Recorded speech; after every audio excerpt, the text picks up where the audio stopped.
Welcome back to the Gridiron Expert. Earlier on the channel, we broke down 8 teams that surprised us in 2023. 8 teams that greatly exceeded their expectations. Now, it's time to give you the bad news. It's time to talk about 8 teams that really disappointed us in 2023. 8 teams that had lofty preseason expectations but fell well short of them. So let's go ahead and dive on into it. Let's not delay it any further. These teams are in no specific order, and obviously there are more than 8 teams that disappointed us, but these were the 8 that we really wanted to focus in on. Coming in as our first team, the Clemson Tigers. Clemson, man, look, this was a year that we thought they might get back to the college football playoffs. Garrett Riley comes in to rejuvenate the offense. Cade Klubnik is back. A loaded defense. Will Shipley is back. They've got a solid receiver core. Everything was setting up for Clemson. The home slate was phenomenal. They were going to get to host Florida State. They were going to get to host Notre Dame. Everything was right in front of them, and you knew after week 1 that Clemson season was about over. When the Tigers lost 28-7 to Duke, it was a done deal. They would have had to run the table the rest of the way just to have a shot at the playoff. Those playoff hopes ended in September when they lost in overtime to Florida State in Death Valley.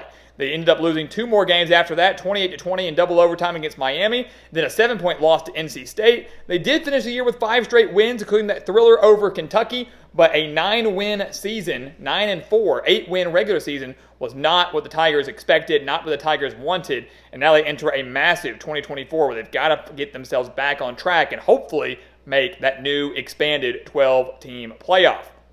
Sticking to the ACC, give me North Carolina. This was a team that was started the season number 21 in the country, preseason number 21. Had one of the best quarterbacks in the country in Drake May. The defense was atrocious in 2022, supposed to be better in 2023, and it looked that way in week 1 when they beat South Carolina 31-17. They looked phenomenal. This North Carolina team, guys, looked like a playoff contender. They were 6-0 to start. They rose to number 10 in the rankings.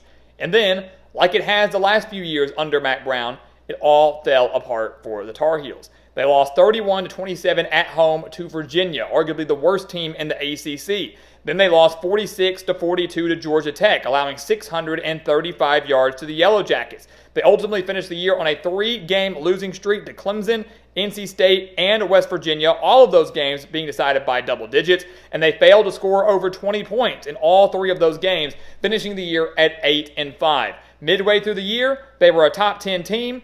After that, they only won 2 games the rest of the year, one of them over Campbell. No one that impressive. So a rough season for North Carolina. Sky-high expectations, fell just short, and once again left searching for answers. How about over in the SEC? And staying in the Carolinas. South Carolina, this was a team that, I think we kind of saw the writing on the wall. Look, Shane Beamer exceeded expectations 2 years ago with the Gamecocks. He exceeded it in 2022 with South Carolina. He had 2 really good years when the Gamecocks weren't supposed to be all that competitive. They were due, I think, for a quote-unquote let-down year. But maybe not this much, right? This is a team that went 8-5 in 2022. They were hoping to have a breakout 2023. Spencer Rattler's coming in. They've got a new offensive coordinator. They've got solid wide receivers. Everything was shaping up to be a big year for the Gamecocks. But they started 2-2, losing to North Carolina and losing to Georgia, despite leading the Bulldogs at halftime. They then lost 4 straight after that, with 3 of them coming by double digits against Tennessee, Missouri, and Texas A&M. They did win 3 games down the stretch to be 5-6, entering that season finale, a shot to maybe beat Clemson and go bowling, but they fell short against the Tigers, losing 16-7 and finished the year at 5-7. It was a year that South Carolina on both sides of the ball never fully clicked. It was also a year that was just met with a brutal schedule. It's a very, very tough schedule for the Gamecocks. They were unable to overcome it, but a bowl game was expected, and falling short made it very disappointing. How about Texas Tech? Remember back in the preseason when a lot of us thought Texas Tech could maybe challenge for a Big 12 title? The offense was absolutely loaded. The defense was underrated. They won 8 games in year 1 under Joey McGuire. Things were looking good. And then in 2023, all those hopes came crashing down when they lost the season opener to Wyoming. Texas Tech loses to Wyoming in the season opener. They lose the next game at home to Oregon in heartbreaking fashion. So a year where many thought Texas Tech could maybe win 10 games or something like that, they started 0-2. They did get to a 5-3 mark. Or they ended up finishing the year 5-3 after a 1-3 start, but ultimately finished 7-6. It was actually a game worse than they were in 2022 when they won 8 games, beating Ole Miss in the Texas Bowl. So all things considered, it was a very, very disappointing year for the Red Raiders. Yes, they dealt with multiple quarterback injuries. That kind of derails them a little bit there for sure. But the 0-2 start kind of did them in. They were unable to survive the gauntlet of Big 12 conference play. And the Red Raiders finishing with just 7 wins in Joey McGuire's second year. Again, in a season where with so much talent and so much hope and excitement, many thought they could win at least 8 or 9 regular season games. Now they hope to turn things around in a Big 12 that will no longer have Oklahoma or Texas in 2024. Sticking in the Big 12, we got 2 more teams in the Big 12. It was not a good year for some of these teams. TCU, the national runner-up. Look, nobody expected TCU to be as good as they were in 2022, right? When you lose Max Duggan and Kendre Miller and Quentin Johnston, your top 3 offensive playmakers and a handful on defense, we knew TCU was not going to go undefeated again. Keep in mind, the majority of those games last year, so close. One play goes the wrong way, one ball bounces the different way, and TCU fails to even make the college football playoff. It was a year of destiny. But no one thought TCU would fail to make the postseason in 2023. They fell victim to Colorado in week 1, and that exposed a lot of issues for the Horned Frogs.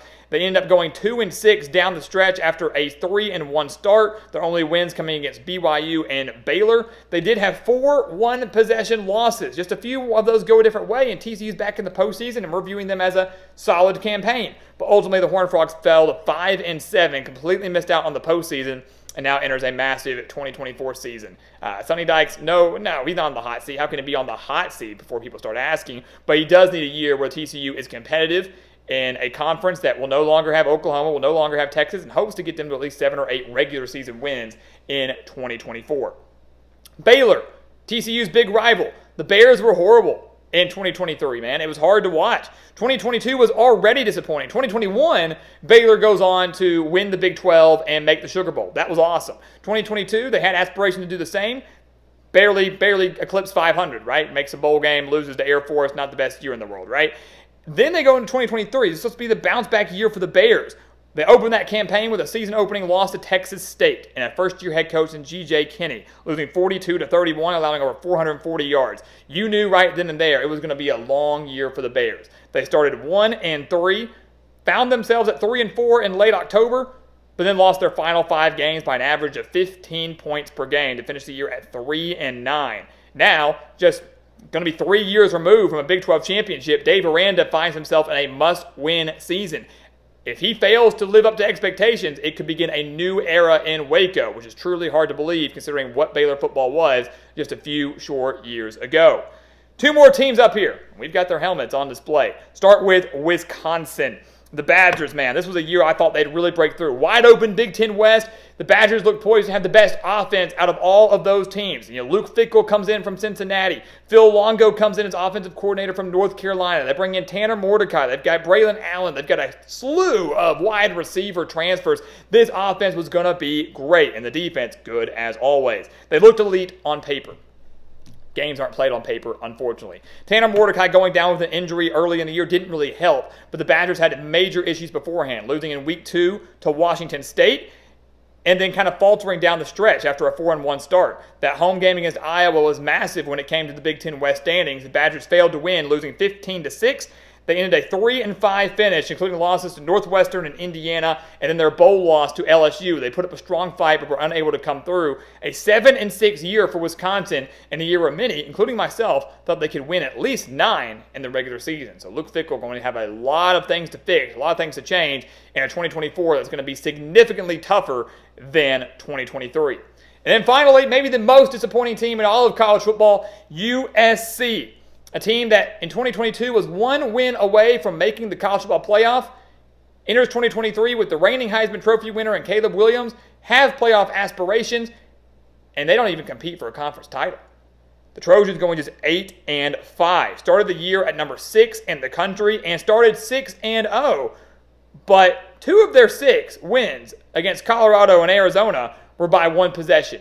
You knew early on USC had some struggles, especially defensively. And when they started to play better teams like Notre Dame, like Oregon, like Washington, they were going to struggle. And that's exactly what happened. The Trojans got exposed in South Bend, getting annihilated by the Fighting Irish, losing that game 48-20.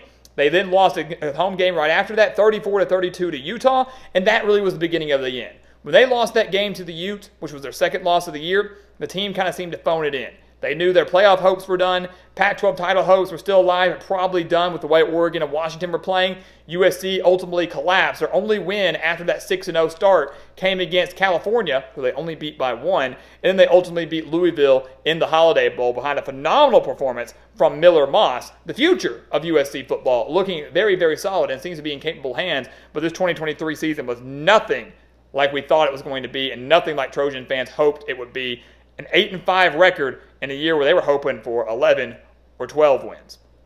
So there you go, guys. 8 disappointing teams. Leave other disappointments down in the comments below or other surprises, whatever you have you. But that's going to just about do it for this 2023 recap. We'll touch on a few more other things over these next couple of weeks, but the attention now shifts to 2024. We'll start talking about teams to keep an eye on for this next season, teams that could disappoint you this next season, and here in just a few short months, we'll start to get those answers when the season finally begins. Again, it will be here before you know it, but the season also will never die here at the Gridiron Expert, which is all the more reason to continue to like, to comment, subscribe, share our videos. Check out everything down in the description below, including those expert picks and everything over on the gridironexpert.com to get you through this offseason. So check it all out. Again, the links for that down in the description below. And once again, guys, as always, thank you so much for watching, and we'll see you next time right here on the Gridiron Expert.